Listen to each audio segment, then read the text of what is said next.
जुनूनी trader ही प्रॉफार्म से मुसलसल पे आउट लेते हैं। बाकी लोग सिर्फ चैलेंज बाय करते हैं, उसे टर्मिनेट करते हैं, फिर बाय करते हैं, फिर टर्मिनेट करते हैं। इसी तरीके से सिलसिला चलता रहता है। आपने देखा होगा कि कुछ ट्रेडर हर साल पे आउट लेते हैं और कुछ लोग 10 अकाउंट लेने के बाद भी फंडेड नहीं हो पाते। यहाँ पर डिफरेंट स्ट्रेटेजी की वजह से नहीं होता, बल्कि माइंडसेट और एग्जीक्यूशन की वजह से होता है। इस वीडियो में हम बात करेंगे उन आदत की जो सक्सेसफुल प्रॉफार्म ट्रेडर को दूसरे ट्रेडर से अलग बनाती हैं। ये वो चीजें हैं जो एवरेज यूट्यूब ट्रेडिंग वीडियो नहीं बताती। अगर आप 2026 में प्रॉफार्म इंडस्ट्री से सीरियस इनकम बनाना चाहते हैं तो ये वीडियो जरूर देखिएगा। नंबर 1, जुनूनी ट्रेडर अपने इमोशन को नहीं बल्कि अपने अकाउंट के स्टैट को ट्रैक करते हैं। ज्यादातर ट्रेडर सिर्फ यही देखते हैं कि मेरी ट्रेड लॉस हुई है या विन हुई है। वहीं पर प्रोफेशनल ट्रेडर डीपर लेवल पर जाकर अपने ट्रेडिंग डाटा को ट्रैक करते हैं। उनके लिए सबसे इंपॉर्टेंट चीज होती है विन रेट। मतलब ये कि अगर वो 10 चैलेंज परचेज कर रहे हैं तो उनमें से कितने विन हो रहे हैं और कितने लॉस हो रहे हैं। नंबर 2,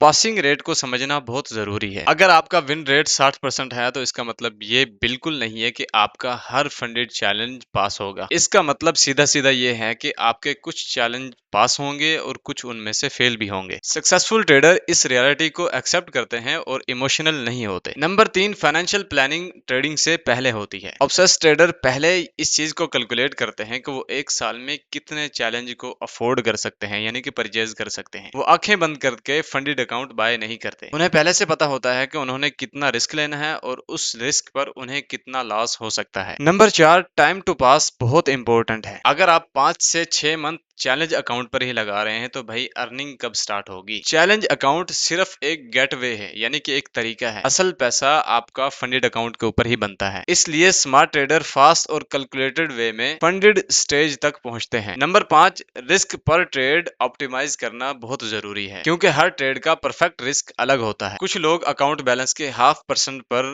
बेस्ट परफॉर्म करते हैं, कुछ लोग 1% पर बेस्ट परफॉर्म करते हैं। लेकिन प्रॉब्लम तब स्टार्ट होती है जब ट्रेडर रैंडम रिस्क यूज करते हैं, वो भी बिना किसी डाटा के। नंबर 6, अगर आपके पास मल्टीपल फंडेड अकाउंट हैं तो आपके ऊपर ट्रेडिंग का प्रेशर कम होता है। एवरेज ट्रेडर ज्यादातर एक ही फंडेड अकाउंट पर डिपेंड करते हैं। वहीं पे प्रोफेशनल ट्रेडर मल्टीपल अकाउंट और मल्टीपल प्लेटफॉर्म यूज करते हैं। अगर एक अकाउंट ड्रॉडाउन में हो तो दूसरा अकाउंट आपके लिए पे आउट जनरेट कर सकता है। नंबर 7, सक्सेसफुल ट्रेडर ट्रेडिंग को बिजनेस की तरह करते हैं। ये लोग सिर्फ चार्ट नहीं देखते, ये लोग चैलेंज फीस को बिजनेस एक्सपेंस समझते हैं। पे आउट को रेवेन्यू और बकिया जो अमाउंट बचती है उसको प्रॉफिट कंसीडर करते हैं। नंबर 8, री इन्वेस्टमेंट आपकी ग्रोथ को फास्ट करती है। ऑब्सेस्ड ट्रेडर प्रॉफिट को निकालकर सिर्फ डायरेक्टली जाकर कहीं पे उसे स्पेंड नहीं कर देते, खा लिया या कहीं पर कोई चीज खरीद ली। वो अपने लिए बेहतर ट्रेडिंग सेटअप, एआई टूल और journaling software, back testing tool और नए चैलेंज अकाउंट को बाय करने में री इन्वेस्ट करते हैं। नंबर 9, सिर्फ ट्रेडिंग इनकम पर ही डिपेंड करना ये बहुत खतरनाक चीज है। जब ट्रेडर के पास सिर्फ एक इनकम सोर्स होता है तो भाई अपने इमोशन को कंट्रोल करना बहुत मुश्किल हो जाता है। इसीलिए smart trader stock, crypto, index fund या दूसरी इन्वेस्टमेंट भी बिल्ड करते हैं ताकि उनके ऊपर ट्रेडिंग प्रेशर कम आए। मिसाल से समझो कि 2 ट्रेडर ट्रेडिंग करते हैं। पहला ट्रेडर सिर्फ एक फंडेड अकाउंट पर डिपेंड करता है। एक बुरा मंथ आया और उसका पे आउट रुक गया। दूसरा ट्रेडर 4 फंडेड अकाउंट यूज कर रहा है, उसका